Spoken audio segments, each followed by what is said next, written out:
So, hey guys, welcome back to another episode. It's Tuesday the 12th today, I believe, and finally we have some sun. So that's a big bonus in my books. It's been a horrible 2 weeks, down here. It's been windy and wet and miserable, and the days that have been nice, unfortunately, I've been working or I've had other engagements, so I haven't really had time to get down here, which is just awful, to be honest. Yeah, a lot of things have happened. Unfortunately, we can't put the polytunnel down the plot now because it's slightly encroaching the paths, and the committee decided that that wasn't something that they wanted. So fair enough, I suppose. It's a big loss to myself because I was really looking forward to a big polytunnel bit. But instead, I think we'll just use it for potatoes now in sacks this year, which is the original idea anyway. But yeah, it's been real slow going down there. Whoop, car coming. It's been real slow going down there, digging over with the wet weather. It's made it so much hard work because of all the bindweed and stuff. I did get a little bit of footage on stuff like planting my cherry tree, digging down here, potting on a few things, but unfortunately I think most of that footage got corrupted somehow with this phone. I'm not entirely sure. It's probably some sort of way I was transferring it to the computer. I think I managed to corrupt a lot.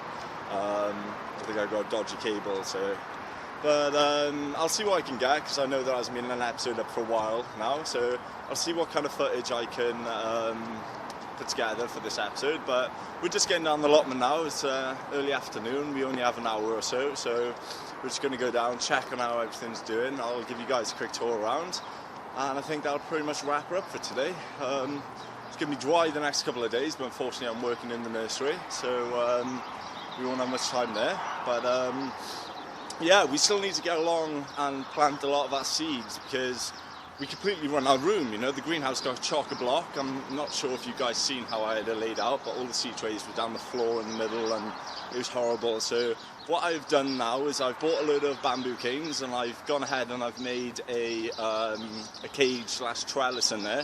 And what that's allowed me to do is if I put some of the thin 3-foot canes across, I can actually fit in seed trays on a shelving, almost like a unit. I'll show you guys a bit of that later and how I go about how I went about making it. Still got a bit to do, so I'll see if I can film that for you guys. But yeah, that's allowed us to stick 40 trays on each side of the greenhouse. So hopefully now this weekend, when I get a bit of money behind me, I can go out, buy another 60 or so trays, a bit more compost, and I can finally plant up most of my seeds and flowers for this year, because it's the middle of April and I can't believe I still haven't got around to doing it. It's just ridiculous, if I'm honest. So we're starting to fall behind a bit now, but it shouldn't be too bad. But so the allotment's just around the corner, guys, so we'll get around there, see who's about, and then we'll give you guys an update, shall we? So I'll see you in a second.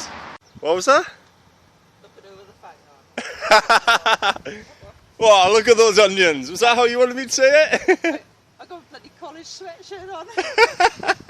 You are looking good with you though, to be fair. Looking very good. I said to our lecturer, the green's not my colour. No? But you going in the garden? I was about to say, you're in the wrong place. God, they're looking good with you though, to be fair. Got a nice rootstock on them. Yeah. Looking good. I still got to get my red ones in, but I like red ones. yeah, the problem is they bolt a lot. I find that unless you get heat treated, they just bolt like crazy, the red ones. But yeah, alright, I'll leave you get on with it, and I'll give these guys a little tour of the plot then. And I shall look out for you on YouTube later on. Cool. I'll see you in a minute. Yeah. Hey guys, so let's give you guys a little tour then, shall we? So not much has changed down here, to be honest. I picked up a load of this buttercup that was dug up, and I tried to propagate it in here because I know it's an annual. So hopefully we can get that to root in and it'll just come up and spread for next year. At least that's the plan anyway. All the beds are still looking really bare down here, as you guys can see. We did get along to planting our broad beans out. We took them down finally. I did get a bit of footage of that, but I'm not sure if that's part of the crop footage or not. I'll see. If not, I'll put her in this video. Yeah, they went really well. We did bring them down though, and the pots were bone dry since they were in the greenhouse and I didn't water them that day, so we had to leave them down here a day before we could pot them on, and unfortunately we were 2 plants short, but oh well. But I just come down here now and I noticed that a slug has had that one. He's eaten the stem a little bit, so I'm going to have to put down some pallets. I did forget. It's my own silly fault. This kale is starting to go to flower now, so I'm going to be pulling up the last of that. I've still got a couple of plants, to be honest. It's very slow going, but I'll pull up the rest of that soon and eat some of these tender leaves. Probably get rid of some of these leaves that are going yellow down the bottom. But moving on, I guess, down to the rhubarb. This patch is doing slightly worse than the other patch, but I mean, it's flying on now. Look at that, guys. It won't be long and I think I could take a first harvest out of this. Let's have a little look. I haven't checked them yet. So yeah, we got some nice size, nice red pink stalks there, and some thin ones, some nice thick ones, so we could start taking them in a couple of weeks, I think. And then we'll leave it grow on for the rest of the year, because we did put them in last summer, I think, both of them. So that one might have gone in the year before. I can't quite remember whether that one went in the year before and that one was last year, so I put in. If it is, I'm just going to leave that one this year, I think, and I'll just harvest from this one, because I think they're the same variety. But moving on, look at these garlic. They're up now. They're all up. All doing really well, I think. So that's good. I don't think we've got any that haven't come up. Nope, they're all up, so that's good. Moving on to these shallots. Some of them are showing, some are not. It's still a bit patchy with these down here. But yeah, it's starting to just come through, some of them, but it's no rush yet. We've got some of this horrible bloody stuff coming, encroaching back in. You can see it all on the bloody border here, so I'm going to have to get along and weed this in the next day or so before it gets out of hand. Red currants in the middle there, they're just starting to put on some leaf now, so that's looking good. Strawberries starting to put on some more size, so they're looking really good. I should get a cloche over them, really, a fleece over them, if I had any sense. I think I might have one in the shed, so I might do that today if I have. If not, I'll bring one down for Friday, I guess, be the next time I can get down here. Still haven't had transport to be able excuse me, to take these home yet, these last of these strawberries, to pot them on for runners this year. I'll get around to it, I'm sure. Everything's really starting to grow in the middle here now. You can see the couch grass is starting to come back up through, which is a bit of an annoyance, to be honest. I do want to still chip this, but getting transport to go pick up the chip has proved to be a bit more of a nightmare than I thought. So yeah, we'll have to look at that. These blackberries, wow, I was down here maybe 4 days ago and they weren't out this much, so these are really flying on now. They were spuds when I came down about 4 days ago, I think, so they're looking good. Same as gooseberries. Look at the gooseberries, they're starting to put on some leaf now, so they're good. Same as these ones, they're starting to look good, putting on some green growth at the top there. So everything is really starting to pick up now. It's a real beautiful day down here, even though the weather's been crap the last week or two. We got some raspberries. Unfortunately, where this ditch had caved in over the winter, should have really redug it through the winter. They've actually propagated through, so that's a bit of an annoyance. That ditch should be at least a foot deep, but it's barely 6 inches, you know.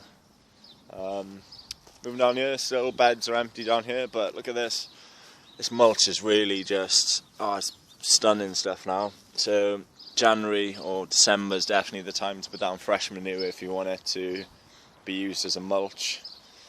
Chard over there, Swiss chard, look at these plants. Wow, they're really looking good now. Step over this bed.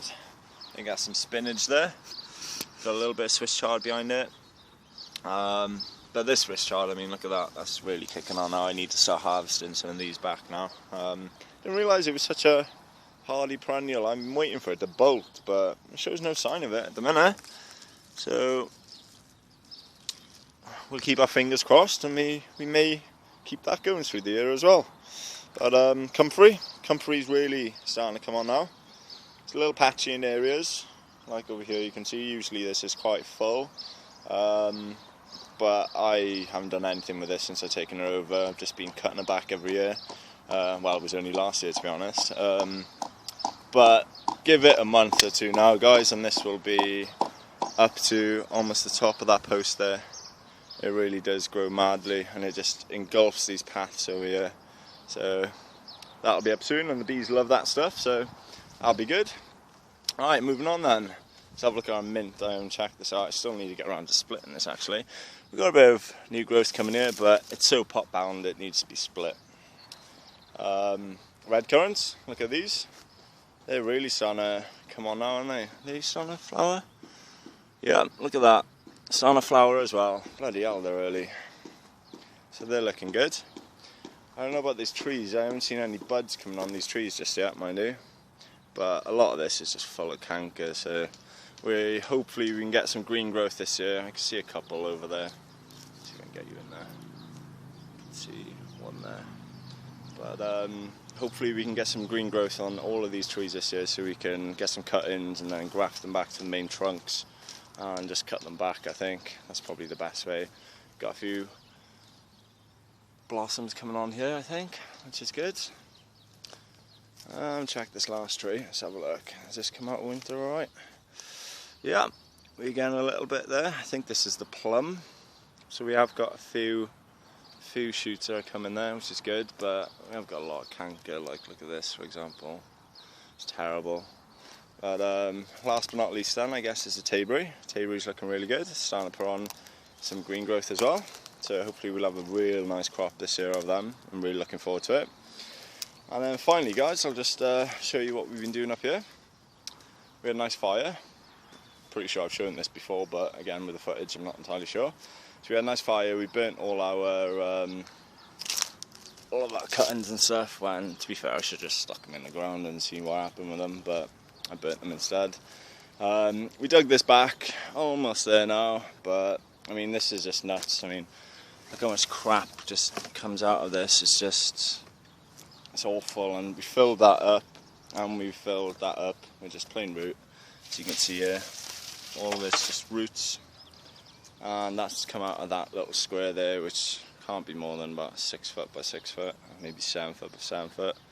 But the way to get rid of this then, guys, is going to be filling this bin up with water, sticking some bricks in there with a board or something to weigh it down, and we'll just leave it rot underwater, because, I mean, let's check these compost bins. I'm fairly certain that they, yeah, look at that, it's just growing back. So yeah, I think what I'll do is I'm going to get through these bins, find out what is rotting down and what isn't, and then I'll take it from there. I'll probably just soak a lot of the bindweed, etc., because without getting it hot, yeah, you're not going to get anywhere really. And then finally, guys, I took some of these blackberry cuttings. I took them, they were all in Steve's, our neighbour's plot over here, and where he, whoop, my phone's going, guys, I'll be back with you in just a minute. Sorry about that, guys, we just had a quick phone call. But as I was saying, this blackcurrant bush here, Steve, when he cut it back last year, he dumped a load of it on his plot in the middle there, and well, I'll tell you the story about this plot. Since Steve didn't have much time this year, he asked me if I wanted just to plant the whole thing up with potatoes to keep it de-weeded for him, and he would take it over the next year, which I did agree to. So I came down here just before the bad weather started, about 2 weeks ago, and I just literally dug it over, flipped them so they were all bellied up, and then just slapped them to break them apart a bit. So then all I can do then, after the weather's come, the plan was to come with a pitchfork and just flick all the weeds out and flick them to one side. But yeah, I think we decided against that now, so we're gonna leave Steve with this, and we'll take it from there. I have a feeling he's probably going to give it up though, since he doesn't have much time this year. But now that we're not having a polytunnel, we've got plenty of room for spuds, so I think we leave that. I might take a few more curtains off of this, mind you, though, before he gets rid of it. But yeah, guys, I think that's pretty much the update for the plot now. We still need to cut this grapevine back. I'm just going to cut it right back to the ground. I should have done it weeks ago, to be honest, but I think I'm going to do that and then just start again. And unfortunately, like I said, this polytunnel, we can't have it here now, so we're just going to put black plastic back down to suppress the weeds and then stick up potato bags there. But yeah, I think that's pretty much all the update I can give you at the minute, guys, until we get back home. We'll give you an update of the greenhouse, our growing frame, and then hopefully on the weekend we can finally just get around to planting all our seeds. But I just had a look. Look at that fruit cage over there. That was falling apart about 2 weeks ago, all old rotten wood, and quite, he's done an amazing job on it, to be fair to him. we'll go over and have a little chat with him in a minute about that. But yeah, I think that's going to be it, guys. So I'm going to sign off from down the allotment, and we'll see you soon.